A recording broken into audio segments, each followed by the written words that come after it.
Dengan memasuki era globalisasi di mana setiap negara di dunia saling membutuhkan dan juga berkepentingan satu sama yang lainnya, dibutuhkanlah satu sarana untuk menjamin kepastian hukum yang berkaitan dengan berbagai permasalahan yang menyangkut kepentingan bersama antara para subjek hukum internasional tersebut.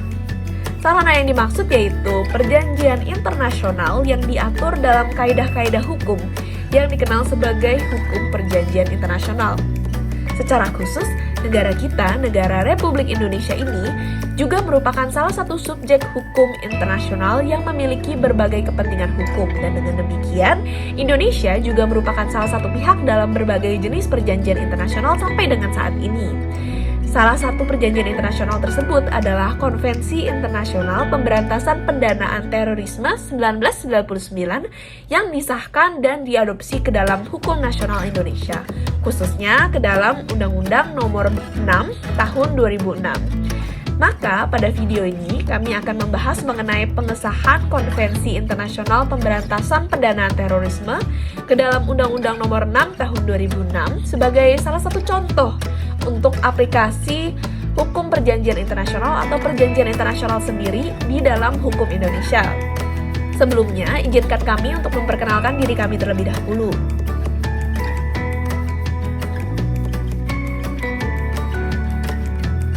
Untuk membagikan hasil penelitian kami terkait dengan perjanjian internasional ini. Maka, tanpa basa-basi lebih lanjut, maka mari kita langsung masuk aja dalam latar belakang pengesahan perjanjian internasional ini terlebih dahulu. Sebelum kita masuk ke dalam pembahasan yang lebih mendalam, ada pentingnya juga kita mengetahui mengenai latar belakang terorisme itu sendiri yang menjadi alasan pengadopsian Konvensi Internasional Pemberantasan Pendanaan Terorisme 1999 ke dalam kerangka hukum nasional Indonesia. Terorisme itu sendiri merupakan sejenis tindak kejahatan luar biasa yang kini menjadi perhatian masyarakat dan pemerintah dunia. Kenapa? Hal ini tentunya dikarenakan tindak kejahatan terorisme itu merupakan satu tindakan yang melanggar hak asasi manusia atau HAM yang bersifat melekat pada diri manusia itu sendiri. Sebagaimana dinyatakan dalam pasal 3 Universal Declaration of Human Rights atau UDHR yang merupakan dasar hukum internasional yang mengikat mengenai hak asasi manusia, manusia itu berhak atas penghidupan, kebebasan, dan juga keselamatan. Tentunya segala tindak terorisme yang kerap kali menimbulkan korban luka, korban jiwa, dan juga kerusakan atas harta benda dan lain sebagainya itu bertentangan dengan nilai-nilai yang dijunjung tinggi oleh hak asasi manusia. Juga harus diingat bahwa kian lama tindak terorisme yang dilakukan itu semakin bervariatif dari berbagai sisi. Mulai dari tindak terorisme itu bentuknya seperti apa, mulai dari pelakunya dan targetnya, serta juga ada tujuan atau motivasi di balik tindakan teror yang dilakukan. Dengan itu, jelas bahwa kini tindak terorisme telah berkembang dari awalnya sebuah kejahatan destruktif biasa, kini menjadi suatu kejahatan terhadap perdamaian dan keamanan umat manusia, atau dikenal juga sebagai Crimes Against Peace and Security of Mankind. Maka mengetahui hal ini dan juga didorong dengan diketahuinya berbagai dampak negatif lintas negara dari tindak terorisme, komitmen serta kooperasi dari masyarakat internasional yang dalam hal ini juga termasuk negara-negara di dunia untuk memberantas tindak pidana terorisme semakin lama semakin dibutuhkan. Kita juga perlu menilik sejarah terorisme di Indonesia, khususnya dimulai dengan terjadinya kasus teror bom Bali 2002 di Kuta pada tanggal 12 Oktober 2002 yang berakibat pada meninggalnya 202 korban mancanegara, yang juga memicu berkembangnya serangkaian peraturan perundang-undangan terkait dengan tindak kejahatan terorisme. Dengan itu, disahkanlah satu peraturan perundang-undangan yang dikenal sebagai Peraturan Pemerintah Pengganti Undang-Undang atau Perpu Nomor 1 Tahun 2002 tentang pemberantasan tindak pidana terorisme yang menjadi dasar hukum pertama dalam sistem hukum nasional Indonesia tentang terorisme. Pemerintah Indonesia pun tidak serta-merta mengakhiri perang terhadap tindak pidana terorisme dengan mengeluarkan perpu tersebut, melainkan terus mengupayakan pencegahan dan juga perlindungan terhadap masyarakat dari tindak pidana terorisme di kemudian hari melalui berbagai cara. Salah satu bentuk upaya tersebut adalah dengan mengesahkan Konvensi Internasional Pemberantasan Pendanaan Terorisme 1999 ke dalam Undang-Undang Nomor 6 Tahun 2006 tentang pengesahan Konvensi Internasional Pemberantasan Pendanaan Terorisme 1999. Adapun alasan yang mendasari pengesahan Undang-Undang Nomor 6 Tahun 2006 tersebut adalah komitmen pemerintah Indonesia selaku salah satu masyarakat internasional yang juga harus turut bertanggung jawab dalam memelihara perdamaian dan keamanan internasional sebagaimana diatur dalam Konstitusi Indonesia, yaitu Undang-Undang Dasar Negara Republik Indonesia tahun 1945. Kini, Undang-Undang Nomor 6 Tahun 2006 ini telah diaplikasikan dalam berbagai kerangka hukum Indonesia selama beberapa tahun belakangan untuk memerangi tindak pidana terorisme. Untuk itu, kami telah melakukan satu penelitian mengenai aplikasi pengesahan dan juga pengadopsian konvensi internasional ini untuk mengetahui seperti apa penerapan dan dampaknya di Indonesia, serta juga upaya-upaya tambahan apa yang dapat meningkatkan efektivitasnya dalam aplikasinya. Penerapan Konvensi Internasional Pemberantasan Pendanaan Terorisme tahun 1999 dalam Undang-Undang Nomor 6 tahun 2006. Upaya pemberantasan tindak pidana terorisme selama ini dilakukan secara konvensional, yakni dengan menghukum para pelaku tindak pidana terorisme. Untuk dapat mencegah dan memberantas tindak pidana terorisme secara maksimal, perlu diikuti upaya lain dengan menggunakan sistem dan mekanisme penelusuran aliran dana. Karena tindak pidana terorisme tidak mungkin dapat dilakukan tanpa didukung oleh tersedianya dana untuk kegiatan terorisme tersebut.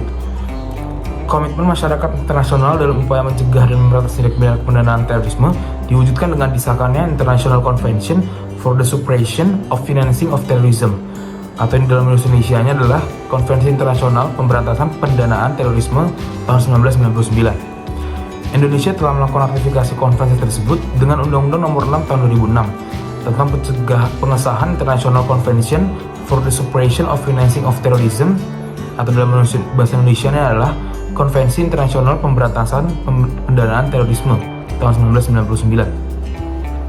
Hingga saat ini sudah terdapat beberapa peraturan perundang-undangan lainnya yang juga bertujuan untuk menyokong pencegahan dan pemberantasan tindak pidana pendanaan terorisme, yaitu sebagai berikut.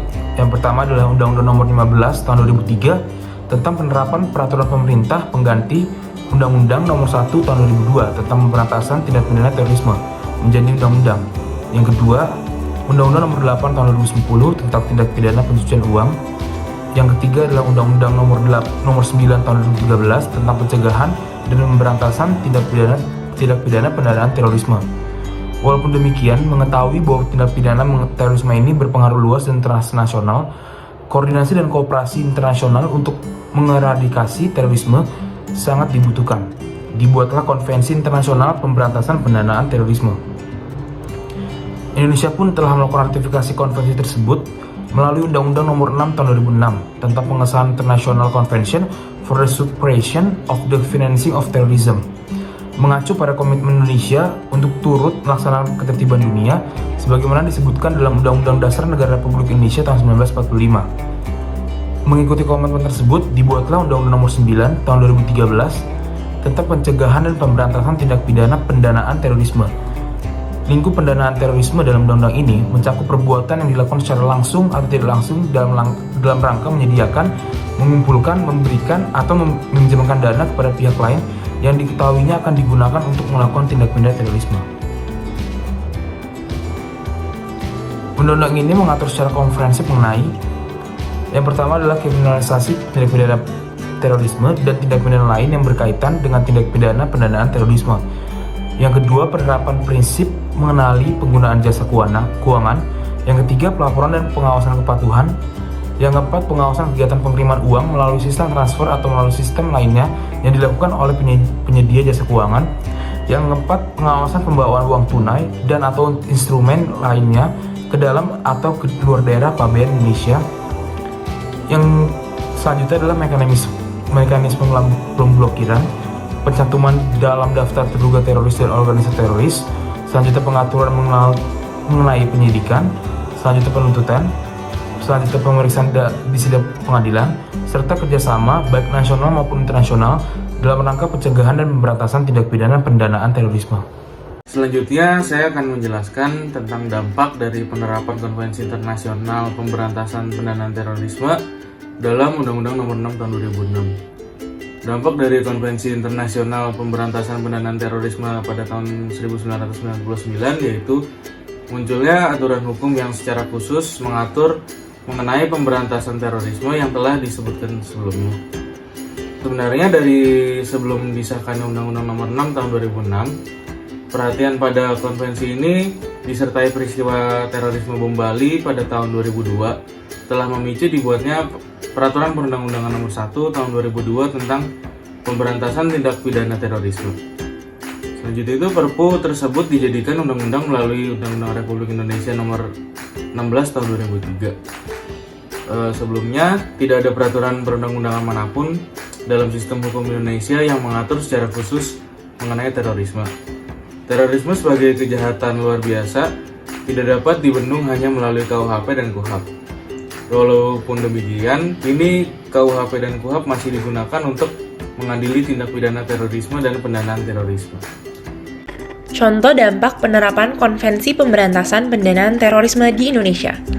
Indonesia dikeluarkan dari daftar hitam atau blacklist negara yang tidak kooperatif dalam menangani anti pencucian uang sesuai yang digariskan gugus tugas aksi keuangan atas pencucian uang regional Eropa. Hal ini menyebabkan munculnya kepercayaan internasional terhadap Indonesia serta pembuktian bahwa ekonomi Indonesia berintegritas. Lalu adanya pengurangan tindakan pencucian uang. Lalu yang berikutnya upaya-upaya yang dapat dilakukan agar undang-undang tentang pendanaan teroris ini dapat berjalan secara maksimal, yaitu memotong aliran dana secara maksimal, karena hal yang wajib diupayakan adalah pemutusan sumber pendanaan keuangan, karena kegiatan terorisme ini mungkin dapat direncanakan namun tidak akan dapat terrealisasi tanpa pendanaan yang lancar dari beberapa pihak yang mendanainya. Hal ini penting karena tindak pidana terorisme ini tidak akan berjalan eksekusinya, baik karena tidak ada pendanaan bentuk uang maupun barang kepada tindak terorisme itu sendiri, baik dari bersifat domestik ataupun internasional. Pemberantasan harus dilakukan dengan melibatkan pendidikan ke jasa keuangan seperti di Indonesia adanya OJK atau di luar negeri melalui bank-bank dunia.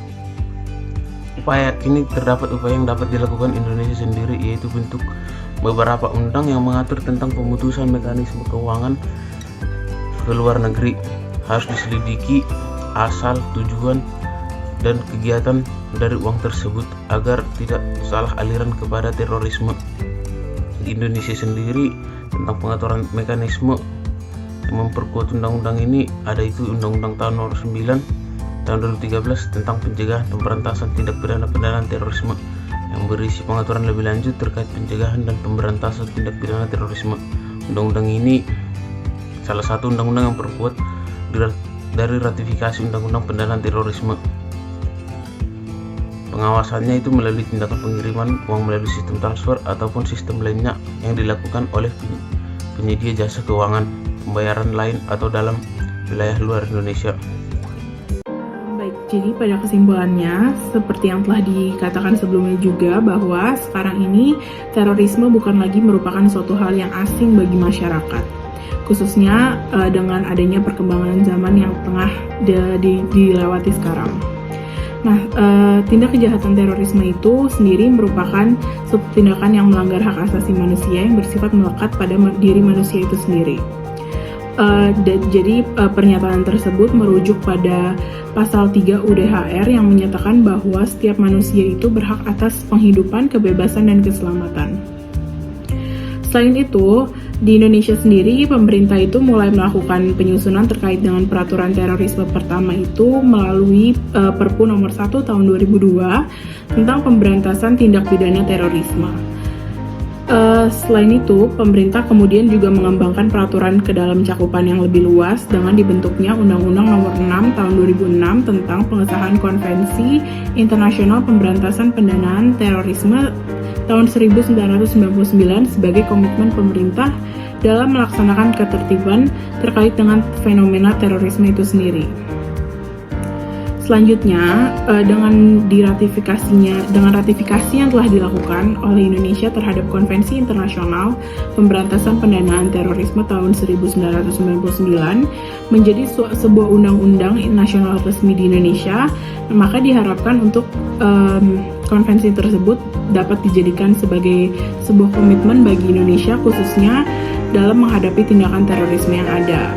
Nah, terkait dengan hal tersebut, secara khusus setelah diketahui fakta bahwa ketersediaan dana menjadi penyokong utama untuk pelaksanaan tindak pidana terorisme itu sendiri.